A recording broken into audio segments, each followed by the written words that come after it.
Boa noite, bem-vindos ao Momento Antagonista com Cláudio Dantas. Hoje, 21 de novembro, quinta-feira, tivemos mais uma sessão lá do STF que está julgando o compartilhamento de informações da Receita, do Banco Central e do COAF com o Ministério Público.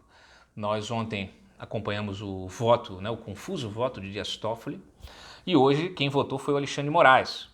Infelizmente só ele votou, só deu tempo para ele votar, começou a sessão já de tarde, terminou no final da tarde, o Toffoli suspendeu. Há o risco aí, que se cada sessão for um ministro só, há o risco de que esse julgamento não termine antes do recesso do judiciário, o que será lastimável, mas que pode ser estratégico para quem tem interesse em manter a coisa como está. Mas vamos na sequência. Alexandre de Moraes deu um voto muito enfático de que o seguinte, olha, a Receita pode sim compartilhar todos os dados das chamadas representações fiscais para fins penais, as temidas representações fiscais para fins penais, ele pode compartilhar essas peças com o Ministério Público, com tudo dentro, extrato bancário, imposto de renda, tudo que tiver, para facilitar o trabalho do Ministério Público, que vai pegar aquilo ali e vai avaliar, e aí sim vai abrir um PIC, entrar com outros tipos de medidas, pedir medidas judiciais, enfim.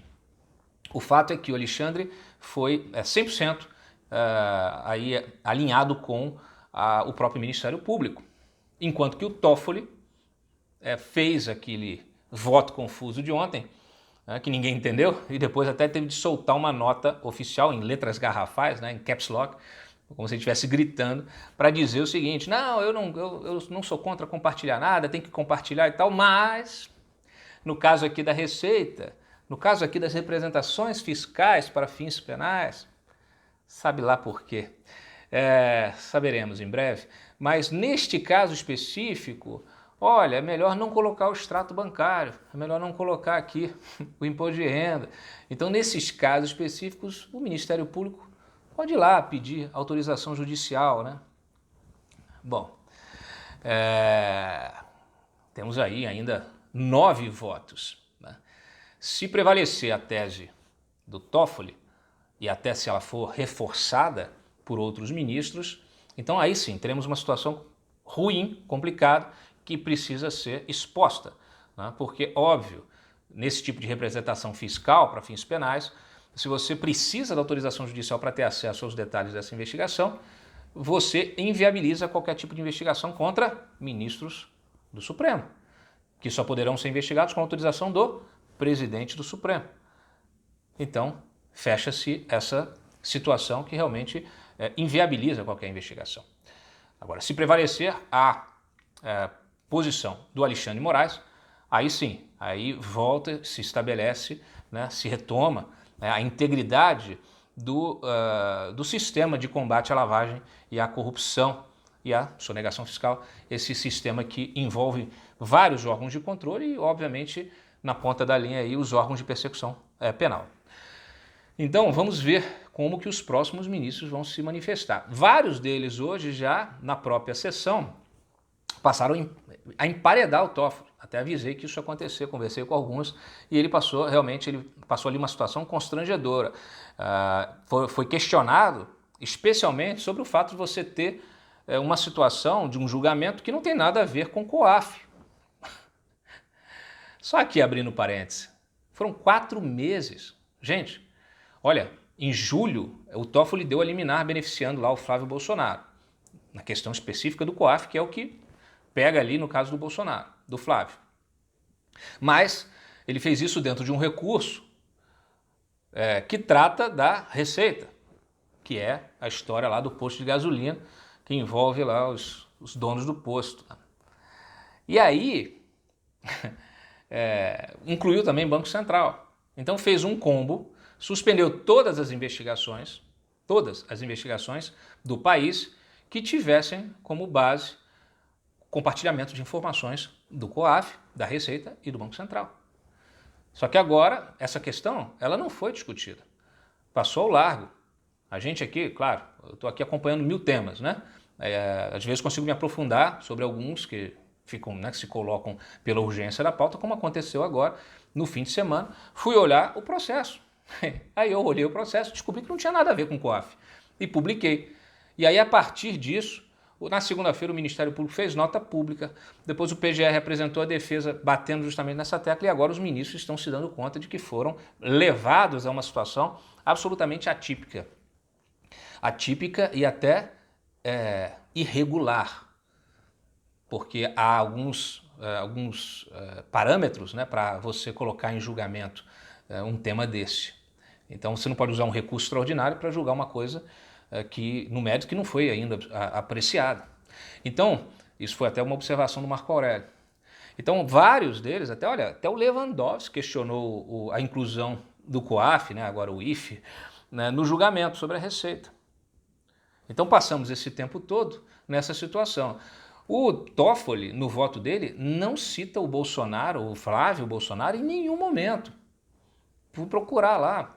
Faz toda aquela coisa aí, COAF, parará, mas não cita o Flávio Bolsonaro.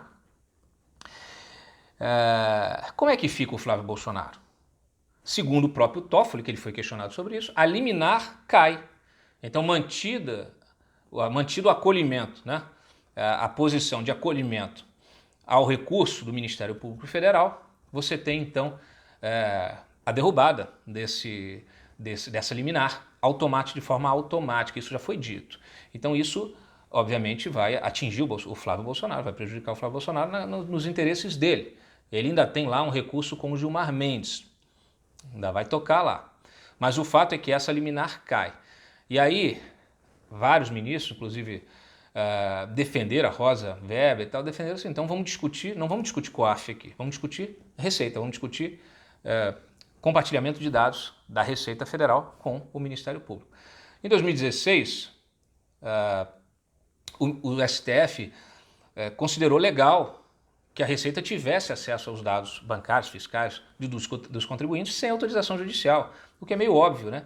Mas isso foi questionado, isso foi judicializado e decidido pelo STF, é óbvio. Então, o Alexandre de Moraes foi muito claro, muito lógico no seu voto, falou assim, olha, você tem aqui uma transferência de sigilo, simplesmente.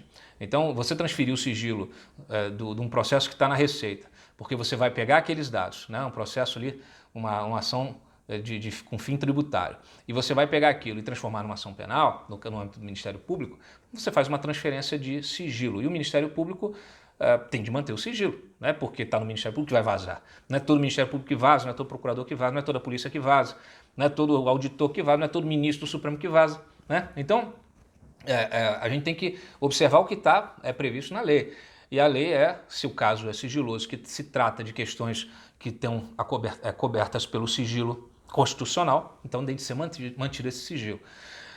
Bom, então vamos ver qual é a tese que prevalece, se é a tese de compartilhamento geral do Alexandre ou a tese do Toffoli de compartilhamento com exceção do extrato bancário, do imposto de renda. É muita preocupação com uma miudeza, é uma sutileza realmente dessas assim nucleares, né? Atômicas, mas vamos em frente. Tivemos hoje a convenção, a primeira convenção do partido aí do Bolsonaro, Aliança pelo Brasil.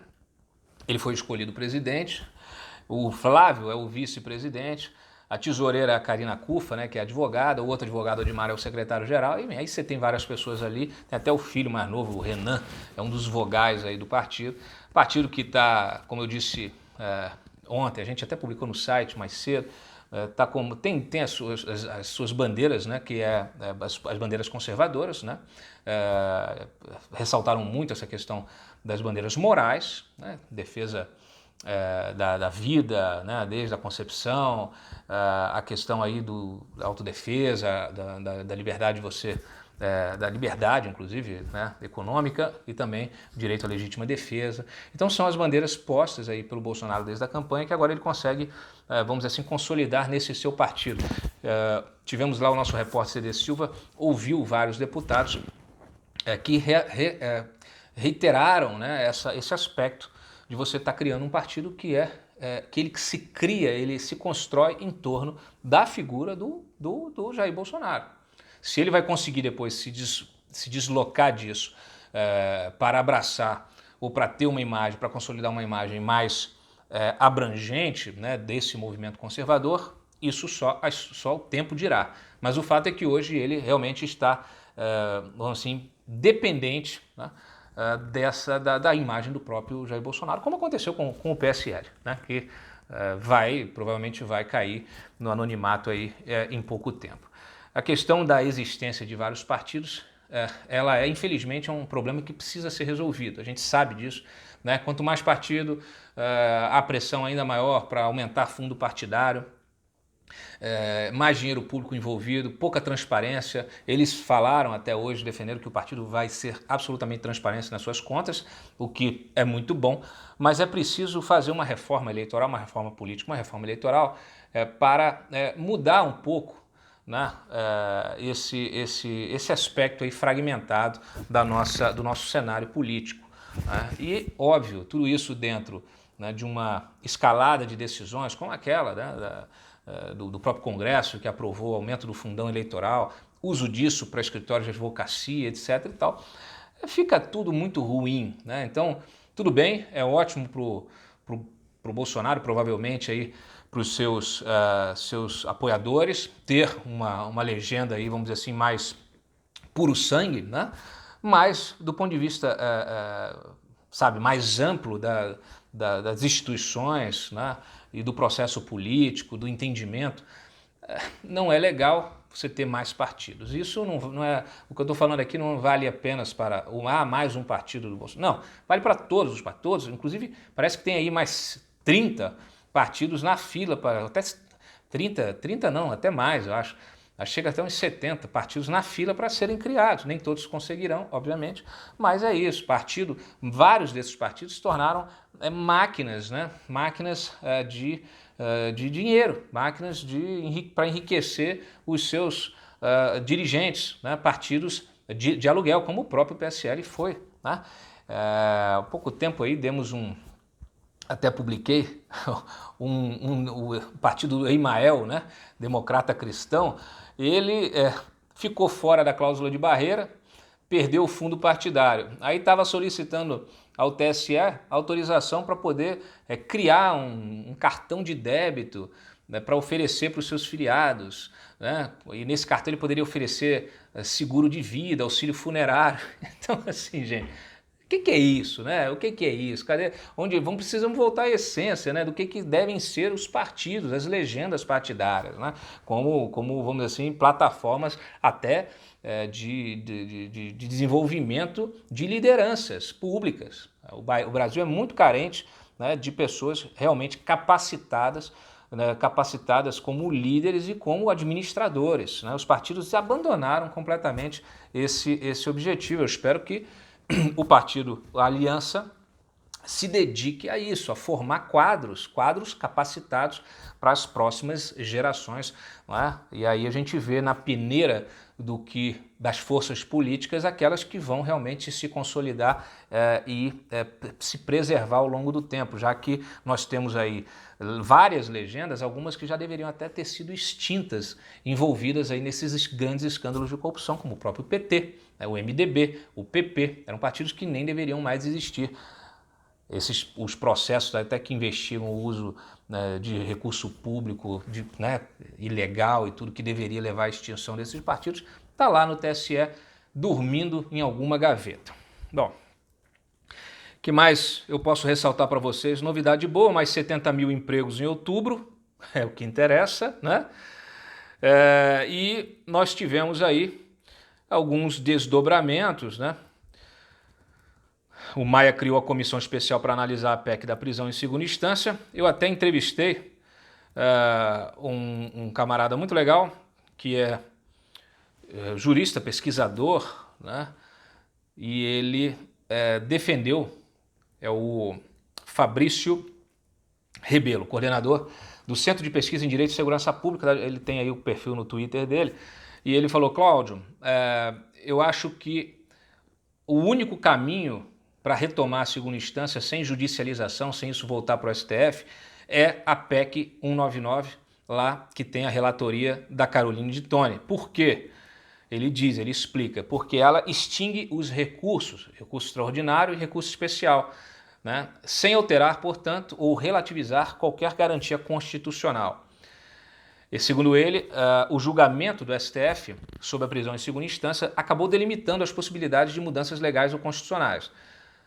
Abre aspas, como ali se entendeu no artigo 283 do CPP, é constitucional porque respeita integralmente o texto do artigo 5º da Constituição. Qualquer alteração que dispõe contrário do que há hoje, como se propõe no Senado, né, no caso do PL do Senado, será logicamente tida por inconstitucional naquela corte, somando a isso o fato de que a presunção da inocência está também como cláusula pétrea da Constituição. Então, vamos ver, né, como que a coisa evolui, mas existe aí realmente essa corrente que defendendo que o projeto, a PEC, né, que está na Câmara, ela é realmente aqui, tem saída jurídica, constitucional, né, para retomar a prisão em segunda instância. Bom, nós temos então essa situação. Nós tivemos aí buscas lá na Suíça da Lava Jato. A Lava Jato acionou as autoridades suíças para cumprir mandados de busca contra as empresas Vitol e Trafigura, que são traders, né, de combustível, de óleo, de petróleo, quer dizer, atividade fim da Petrobras. É uma frente de investigação que foi aberta em dezembro e ela está se aprofundando. Para vocês terem uma ideia, essas duas empresas movimentaram 23 bilhões de dólares. Isso mesmo. Imagina a quantidade de propina envolvida nisso aí. Se for colocar aquele 3%, né? E eu encerro aqui com uma nota muito legal da ENCLA, né? Já que a gente está nessa pauta aí de combate à corrupção, lavagem de dinheiro, a Estratégia Nacional de Combate à Corrupção, que é uma rede, né, que envolve várias autoridades, diferentes órgãos, eu falei dela ontem aqui, ela tem como objetivo propor mudanças, né, propor políticas públicas que reforcem o combate à corrupção e à lavagem de dinheiro. E hoje foi a reunião anual e eles sugeriram a inserção de um programa de integridade nos currículos escolares. O que isso quer dizer? Eles vão sugerir ao MEC, eu ainda não consegui falar com o Abraham, mas eles sugeriram ao MEC o objetivo aí, a inclusão desse programa de integridade com o objetivo de desenvolvimento dos valores éticos, cidadãos e do estímulo da visão crítica, almejando também incutir a consciência reflexiva a partir dos primeiros anos escolares, bem assim fazer as crianças e jovens entenderem o seu papel frente aos rumos do país. Vai ter que também incluir javanês no currículo escolar para que os nossos jovens possam compreender votos como o do Toffoli de ontem no STF. Muito obrigado pela audiência, nós voltamos amanhã em mais um Momento Antagonista. Uma boa noite, não deixem de compartilhar e curtir o vídeo. Tchau.